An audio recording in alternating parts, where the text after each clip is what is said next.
Hi friends, అందరు బాగున్నారా? అందరు బాగుండాలని నేనైతే ఒక వారం రోజుల నుంచి వానదేవుని అయితే బాగా తలుచుకున్నాను.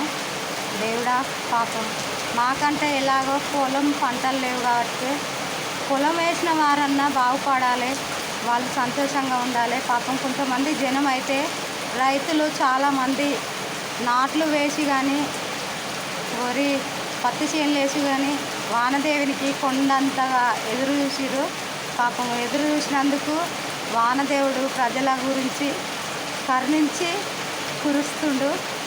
బాగా సంతోషంగా ఉండి పాపం బాధపడకండి. ఇలాంటి 2-3 వర్షాలు పడితే అందరికీ ఇంకా కొంచెం మంచిగా ఉంటుంది. అందరు పంట పండించిన వారు బాగుంటేనే మన కడుపులకు కూడా కొంచెం అన్నం వస్తుంది.